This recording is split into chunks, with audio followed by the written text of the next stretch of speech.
Hola, muy buenas tardes. ¿Cómo están? Hoy es lunes 12 de agosto de 2013.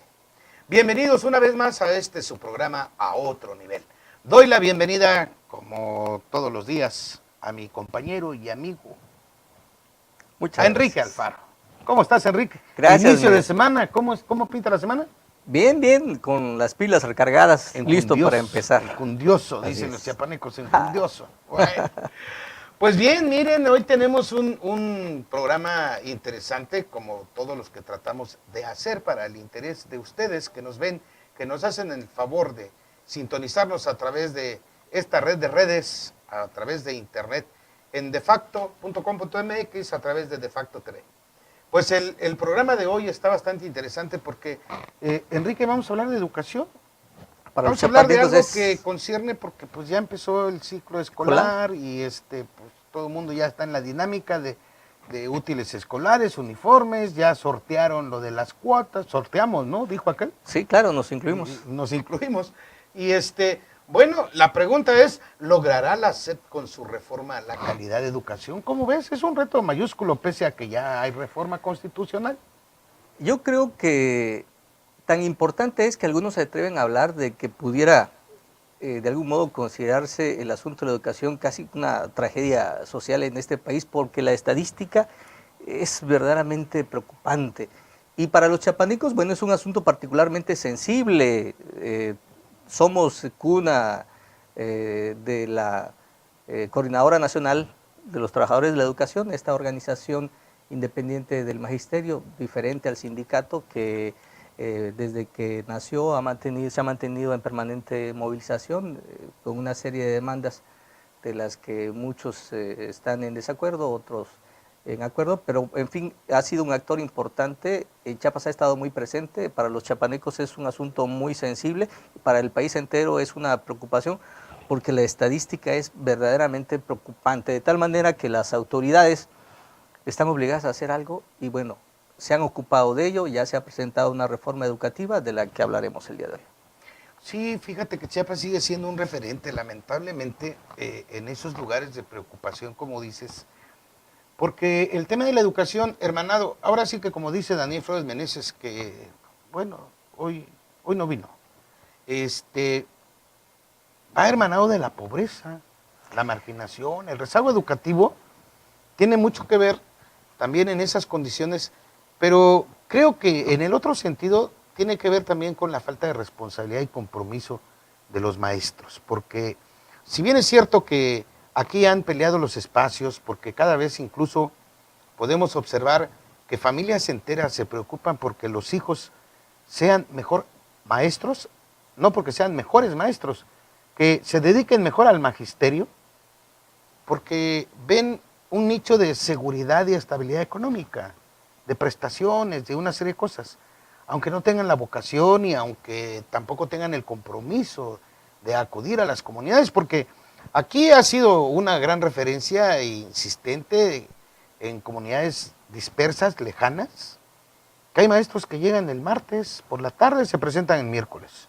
Y Están regresa. miércoles, jueves y salen el jueves de su escuela y se regresan, es decir, trabajan 2 días. Sí, la relación con la pobreza de la educación es tan importante como su relación con la productividad del país. Está demostrado en el mundo entero que los países que han logrado resolver en gran medida o en cierta medida el asunto de la educación, de la formación de sus ciudadanos, han ido resolviendo en esa misma dimensión, proporción, el asunto de la productividad, el asunto del crecimiento económico, el asunto de sumar a sus ciudadanos al empleo, a la producción, al desarrollo del país. Y bueno, en nuestro país sigue siendo una cuestión que se discute y que debe de atenderse.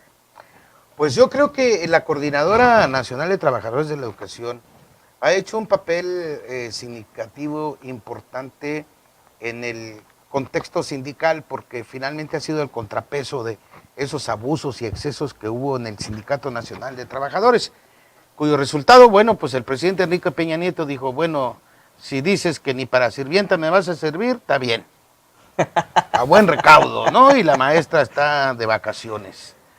Pero la Comitec. coordinadora hoy tiene un papel mucho más relevante y más importante, creo, se está saliendo de su objetivo y parece ser que a través de la violencia, a través de la protesta radical, pretende que las autoridades le abran el espacio a la rentabilidad que ellos como bloque, como organización, porque finalmente es una organización que se nutre de organizaciones sociales enclaustradas en el asunto del magisterio para otras banderas que además son válidas, ¿no? El maestro de hace 50 años o más era toda una autoridad moral en los pueblos, Un era el que apóstol. contribuía, Un era el apóstol de que- la educación. ¿no? Entonces ahora como que ellos quisieran reivindicar ese papel, nada más que en una edición corregida y aumentada, matizada con violencia, con protestas airadas, ¿no? Yo creo que se corre el riesgo de que la coordinadora de los trabajadores de educación termine funcionando y exigiendo canonjías como las que tenía el sindicato.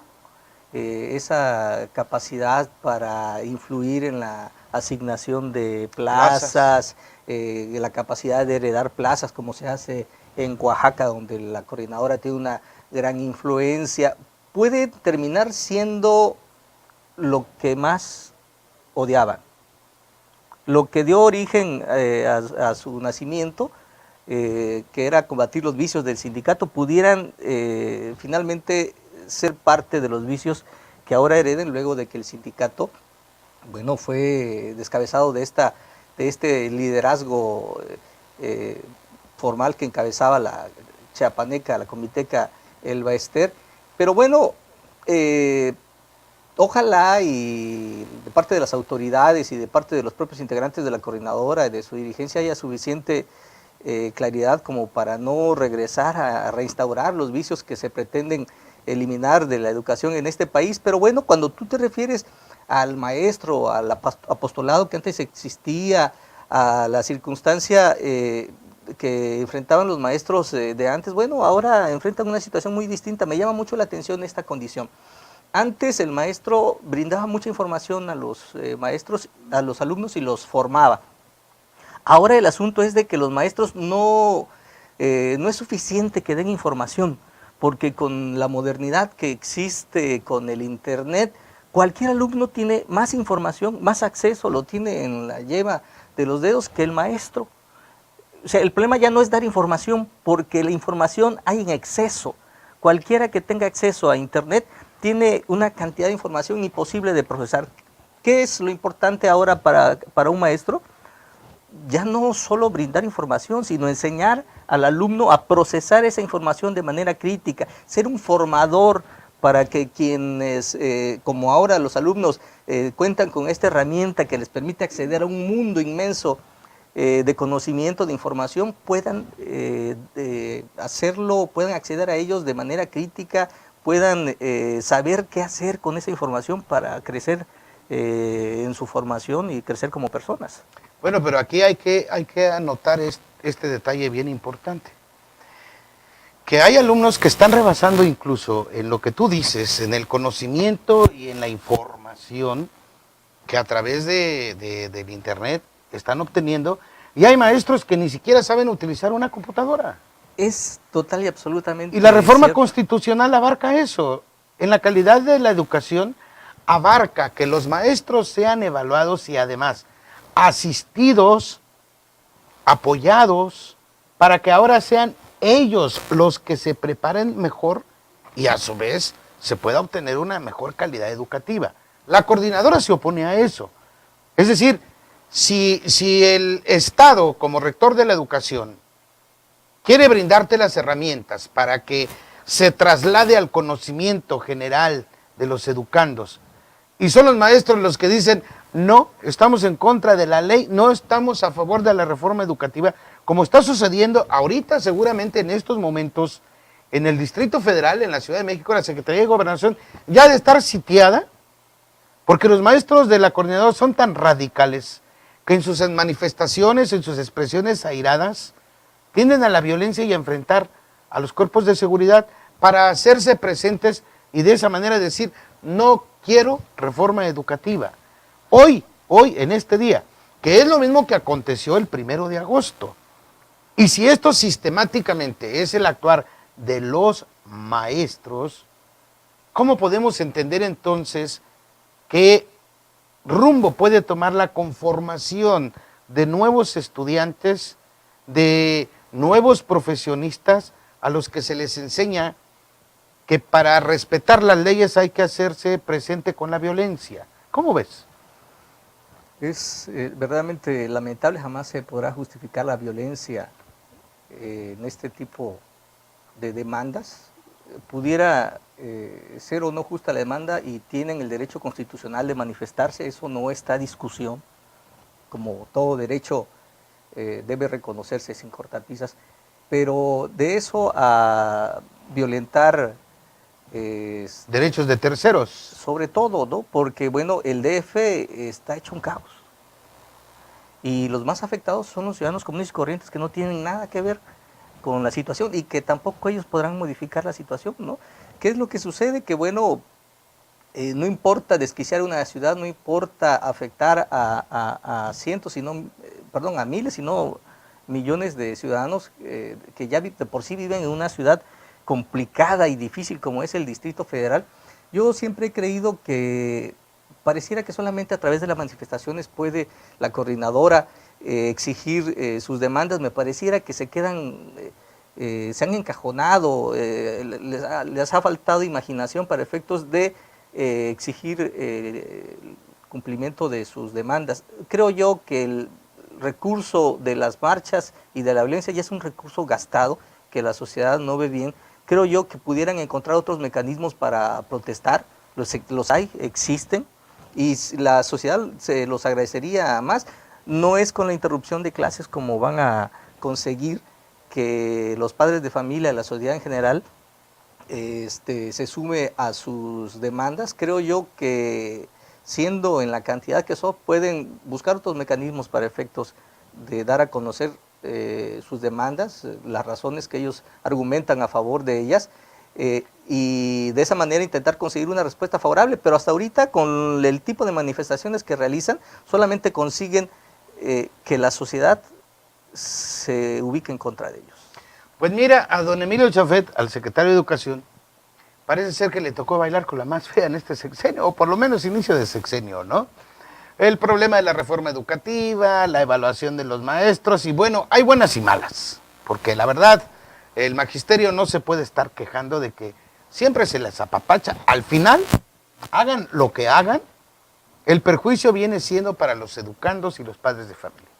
Y en esto parece ser que el gobierno está buscando, entre el equilibrio y la coyuntura, de no atizar más el fuego, pues ceder un poquito, pero también advertirles, bueno, el juego es de encontremos el equilibrio para beneficiar a este país y demos una mejor educación. Uno de los aciertos que la Secretaría de Educación acaba de llevar a cabo es la cancelación de la cartilla de evaluación, y esto lo impuso el yerno de Loester Gordillo.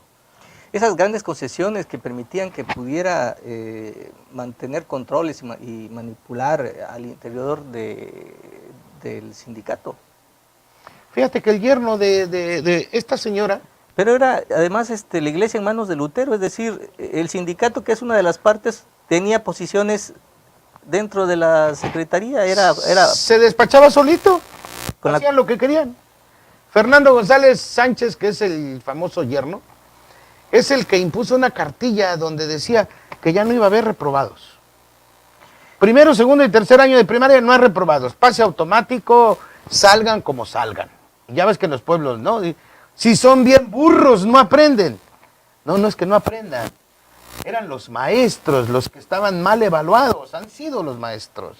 Y entonces los maestros, para justificarse, con el consentimiento del Loester Gordillo, a través de su yerno, imponen una cartilla y dice, no va a haber evaluación, pasan, es pase automático, primero, segundo y tercero de primaria. ¿Qué preocupación podía tener el maestro si el pase era automático? ¿Enseñara o no le enseñara, el pase del alumno estaba... ¿asegurado? Garantizado, digo, ¿a dónde nos conducía eso? Si salía mal, el niño o la niña, el padre de familia preocupado, ¿te dejaron tarea? No me dejaron. ¿Cómo vas? ¿Bien? ¿Qué dice tu maestro? ¿Que voy bien? ¿No? Y sucede que en cuarto o quinto año de primaria, pues ya era el problema de no sabían ni sumar, ni restar, o etcétera, ¿no? Sí, estaba yo revisando algunas estadísticas que tienen que ver con la educación en nuestro país y bueno, son verdaderamente graves. De Catastróficas. acuerdo con la más reciente evaluación internacional de alumnos, PISA por sus siglas en inglés, del año 2009, México se ubicó en el lugar 48 de los 65 países participantes y en el último de los entonces países miembros de la Organización para la Cooperación y el Desarrollo Económicos. El Sistema Educativo Nacional atiende a 35.2 millones de niños y jóvenes en la modalidad escolarizada. Estamos hablando de una cantidad impresionante de jóvenes que se ven afectados, 35.2 millones de niños y jóvenes los que atiende el sistema educativo de nuestro país. Enrique, los recursos multimillonarios que se destinan a este rubro, no está justificado. Así es, así es. Y bueno, de estos 25.9 millones, el 73.4 cursan educación básica, 4.8 millones preescolar, 14.8 millones primaria y 6.3 millones secundaria. Ese universo es atendido por 1.2 millones de maestros en casi 228,000 escuelas en todo el país. Pero y mira esta cifra, quienes terminan estudiando la secundaria son 6.3 millones de 6.3 millones de jóvenes. Cuando ingresan a la educación básica, 14.8 millones. Es decir, entre la menos educación del 50% inicial, básica y la primaria, secundaria y prepa. Sí, la reducción es terrible. Impactante. Es espantosa. Pareciera que el sistema educativo, en las condiciones en que está, lo único que consigue es convencerlos de que dejen de estudiar, de que deserten, de que no puedan inscribirse. Ahora se enfrenta el problema en las universidades de los rechazados, esa cantidad inmensa de mexicanos que presentaron el examen y no fueron aceptados en las universidades. ¿No se te hace que los padres de familia, una inmensa mayoría, no están jugando el rol, el papel que les corresponde de estar al pendiente de sus hijos? Y le están dejando la responsabilidad estricta a los maestros de yo mando a mi hijo a la escuela y ahí me lo tienen que formar. Porque antes, como decíamos, de 50 años para atrás, o todavía cuando nos tocó la primaria, ahí el chicotito de estar al pendiente, hacer tu tarea, ya hiciste tarea, ver, revisar. Es decir, había una preocupación familiar porque el niño estudiara, se formara. Sí, también es cierto, hay que conceder que los maestros tienen mucha razón cuando se quejan de que los padres de familias le dejan toda la responsabilidad, ¿no? Ellos proporcionan conocimiento, pero la educación la deben proporcionar los padres en los hogares. Es decir, lo que tiene que ver con la educación se debe dar en la casa, comportamiento ético de los alumnos, su capacidad para esforzarse, eso se debe dar en la casa, ¿no?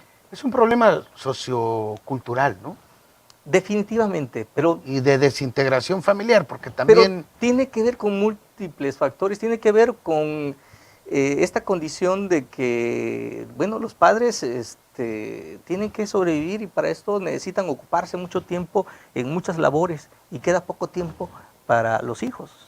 Oye, y para abonarle más al problema, imagínate, 230 millones de libros con errores. Esto sí es para... Digo, para Ripley. El secretario de Educación no puede estar en todo, ¿no? Lo entendemos. Pero hay una comisión que se dedica a eso. Es decir, no solamente son los maestros, tampoco son solo los padres de familia, también en el ámbito oficial. Institucional. Se cuecen habas, ¿no? Es decir, bueno, ¿cuál es el mensaje? ¿estamos mal en todos lados o qué es lo que va a suceder? ¿Cuál es el mensaje que se manda con esto, no? ¿Qué puede pensar un estudiante de saber que su libro trae una gran cantidad de errores? Pues el secretario de Educación, Emilio Chauvet, obviamente molesto con la noticia, porque pues él no va a estar revisando los libros, no, claro, ¿no? Pero le informan, oiga, empieza por las redes sociales a salir que libros con errores y le informan, le pasan la tarjeta informativa y le dice, señor secretario, pues sí, efectivamente hay muchos errores, ¿cómo? ¿Los distribuimos o no los distribuimos? Bueno, pues veamos qué dijo el secretario de Educación al respecto, ¿no? Vamos. Hace unas semanas advertimos que los libros se habían editado y tenían faltas de ortografía. Lo he dicho y lo repito con toda claridad. Es un error imperdonable. Mayor error hubiera sido callarnos. No puede existir calidad educativa si los textos no son herramientas que ayuden a pensar adecuadamente, lo que presupone un conocimiento y uso preciso de nuestra lengua.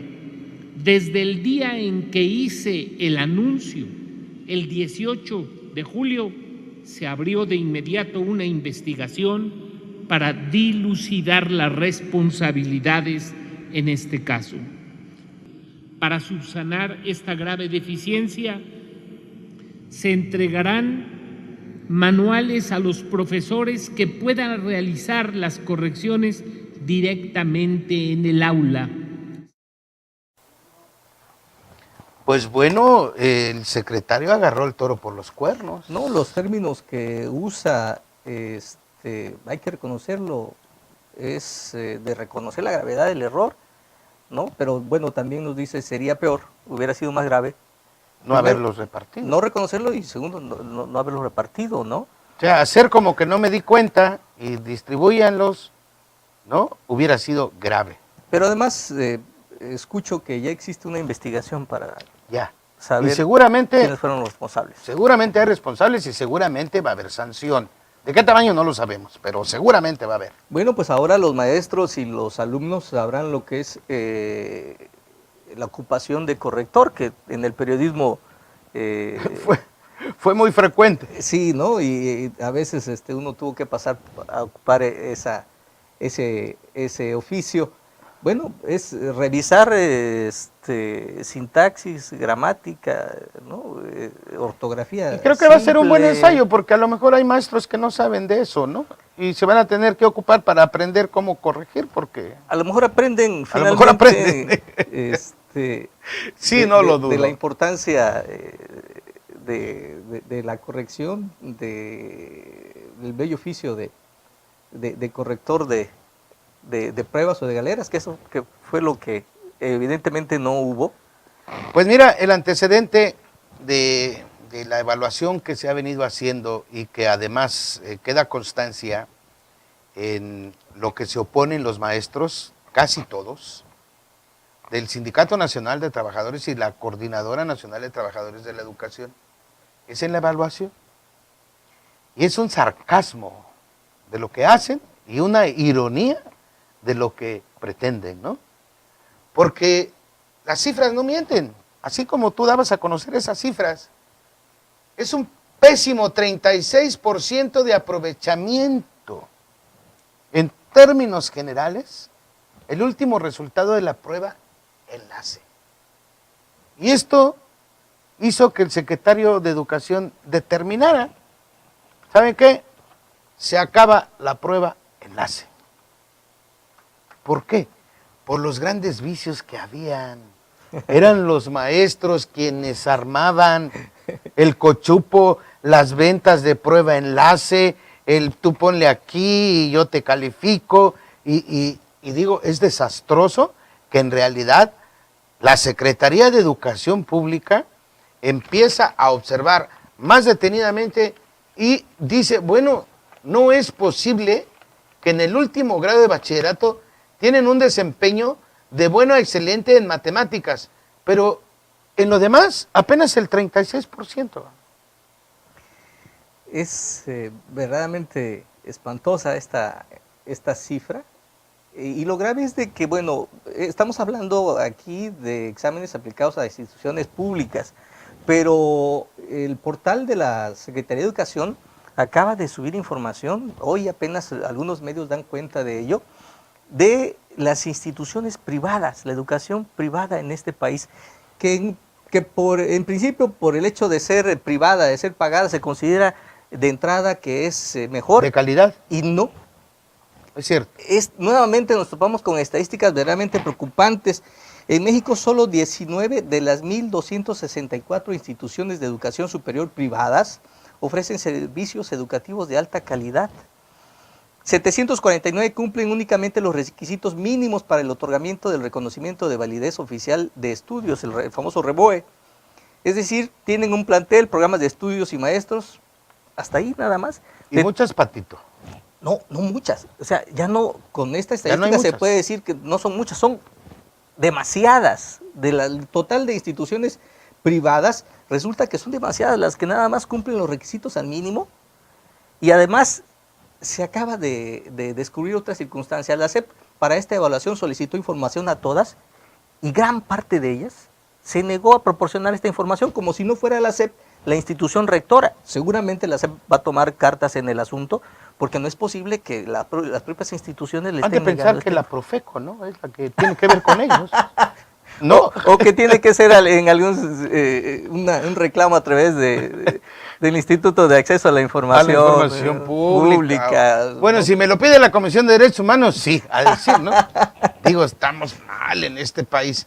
Pero bueno, comentaba sobre los rechazados. Y este es un problema de a de veras que está escandalizándose de tal manera que dices, ¿cómo es posible que los rechazados jóvenes que aparentemente quieren estudiar no alcancen a aprobar un examen de admisión, pero exijan mediante presión, medidas de presión a la fuerza, plantones, bloqueos, etcétera, espacios en universidades públicas? Digo, yo estoy de acuerdo, debe de haber escuelas para todos, para quienes merecen estudiar. Pero quienes ni siquiera salieron bien en la preparatoria y quieren estudiar una carrera universitaria y no alcanzan ni siquiera el 3.5 o 4 de calificación en una escala de 0 al 10, ¿cómo ves que mediante la fuerza pretendan un espacio? Yo consideraría que tiene dos aristas esta situación, porque por un lado efectivamente existe una gran cantidad de estudiantes que no superan el examen, que no consiguen la aprobación mínima para poder ingresar, que considero son los más, pero también existe una parte de estudiantes que sí pasan el examen, pero que las instituciones, las universidades tienen una matrícula muy limitada y eso los deja afuera. O sea, pasaron el examen, pero son Pero no alcanzaron el 7 o el 8 por lo menos, y pasan del 8 al 10, Exactamente, ¿no? ¿no? Que son los primeros que tienen cabida. Que tienen calificaciones aprobatorias, pero que la matrícula es tan pequeña de las instituciones No hay espacio que suficiente. no hay espacios, ¿no? Son esas dos caras del mismo fenómeno y bueno, engloba eso los rechazados, los que por cuestiones de matrículas, de cupo no ingresaron y los que de plano no tenían idea de lo que llegaban a hacer cuando presentaron su examen. Pero es una realidad que obliga a que las autoridades atiendan, son demasiados. El año pasado empezó este conflicto y se empezó a plantear públicamente. Y este año, el 20 de junio, fue el inicio de las movilizaciones. Por ahí tenemos imágenes de cómo se iniciaron las movilizaciones de los jóvenes rechazados, que en realidad empezaron como 600, 650. Y a estas alturas, porque ya hubo una apertura, ya son más de 2.000 o 3.000 jóvenes que están exigiendo un espacio. Vamos pues a ver estas imágenes. Vengo a exigir mi derecho a la educación superior porque fui rechazado por el examen de selección que se aplica desde hace más de 30 años en este país. En sí ese examen es un proceso ilegal porque la educación es un derecho, por lo tanto están cometiendo un gran agravio. Yo pido que tanto para mí como para todos los que estamos aquí, para los 7,5 millones que son excluidos en todo el país, se nos dé educación gratuita de alto nivel académico y que cumpla con las tres funciones básicas de la enseñanza: la docencia, la difusión de la cultura y la investigación. De antemano sabemos que las becas nada más solucionan la coyuntura, ¿no? de los compañeros que nos estamos movilizando, pero sabemos que esa no es la solución. Pues bueno, son las expresiones de quienes quieren estudiar y creo que por una parte pues tienes toda la justa razón de exponer que hacen falta espacios, que la matrícula está muy reducida y si de todo este grupo de jóvenes que se manifiestan por obtener un espacio para estudiar, en realidad, si no todos, concedamos el beneficio de la duda, que todos quieren, pero si no todos lograran terminar una carrera, pero un buen porcentaje de estos que sí quieren, la verdad vale la pena que se les dé todo el apoyo. Y esto tiene que ver también con el asunto de la pertinencia de los estudios. Existen muchas carreras que están saturadas, sobresaturadas. Todo el mundo quiere que sus hijos sean abogados, que sean contadores, y esas carreras ya están por demás saturadas. Ya quien egresa de esas carreras difícilmente encuentra ocupación. Por otro lado, tiene más de un sexenio que se ha estado promoviendo las instituciones técnicas, tecnológicas. Sin embargo, se enfrenta a una realidad. Se abren más y más escuelas de esta naturaleza, pero estas escuelas no son recurridas por los estudiantes. O sea, los padres de familias no tienen interés en que sus hijos tengan este tipo de estudios técnicos sobre asuntos tecnológicos. Quieren que tengan licenciaturas. Y sobre todo licenciatura en educación, en comunicación, en carreras que ya están saturadas, que a lo mejor no hay mucho espacio laboral. Es arrojar al egresado a la aventura y al desempleo. Exactamente, ¿no? Y eso es lo más grave, ¿no? Así es, así es. Axel Didrikson, que es un destacado investigador de la UNAM, hace una propuesta al respecto. Dice que se requiere abrir universidades federales de investigación por estado con carreras multidisciplinarias y de frontera. Me llama mucho la atención este concepto. Dice que es necesario crear universidades que atiendan el asunto específico de la realidad fronteriza, que puedan pues en Chiapas, tener conciencia clara. En Chiapas, mira, yo creo que se ha estado poniendo mucha atención, especial atención a carreras de impacto regional, sobre todo por la geografía, por la orografía, por la hidrografía, además, ¿no? El aprovechamiento del mar, el las aprovechamiento de las cuencas.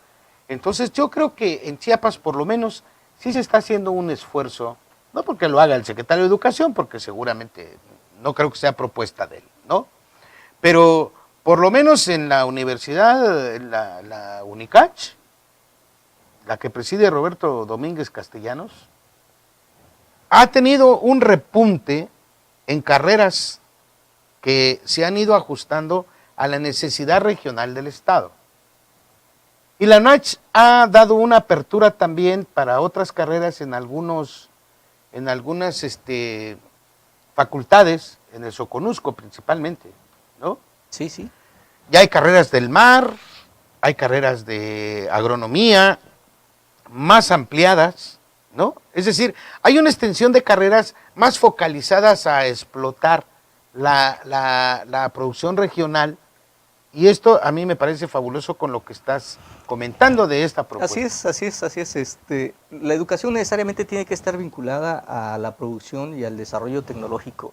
Es necesario que se vincule a las universidades con el sistema de producción de este país, y es necesario que las empresas privadas también inviertan en tecnología, en desarrollo de tecnología de este país.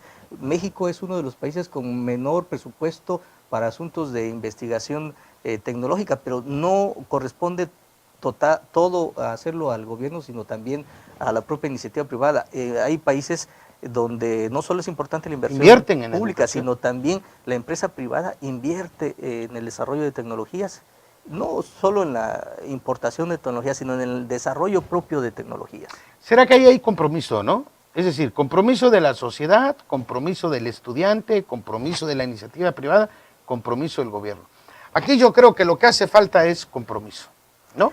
Y para concluir, porque el tiempo nos devora, fíjate que el gobernador, hablando de esto de educación, el fin de semana firmó el pliego petitorio con el magisterio de sus peticiones de este año, y bueno, pues la grata sorpresa es que ordena que se destinen 70 millones de pesos para la calidad de la educación. Y si ese es el trabuco, como dice el viejito, pues aquí en Chiapas parece ser que se quiere destrabucar, ¿no? Bien por eso habría también que presentar de parte de la sociedad un pliego petitorio a los maestros para, a su vez, exigirle lo que consideramos que es posible. Sí sería bueno, fíjate, y que aquí jugaría un papel muy importante. Lamentablemente no lo han jugado como corresponde, las sociedades de padres de familia. Si hubiera en conjunto la manifestación de la sociedad a través de un pliego de peticiones, maestro, por la calidad de la educación, comprométete a llegar toda la semana, comprométete a no hacer marchas para no afectarnos, comprométete a que tus cursos sean fuera de tus horarios de clases, comprométete a reivindicar a los alumnos que estén mal y para poderlos actualizar o regularizar. Eso sería excelente. Un compromiso mutuo. Compromiso global, ¿no? General. Así es. Pero bueno, lo que quedan pendientes son las leyes secundarias y que seguramente en las próximas semanas la ley de educación va a ser algo que va a estar en disputa nuevamente y por eso los actores principales que se oponen y los que desean que esto aterrice ya están en su dinámica y aquí, en este espacio, a otro nivel, habremos de tratarlo más ampliamente. Por hoy solamente nos resta darles las gracias y decirles que por favor, sean felices. Muy buenas tardes, buen provecho. Coman rico, diría Daniel. Aunque sea cochito. Aunque sea cochito. Gracias.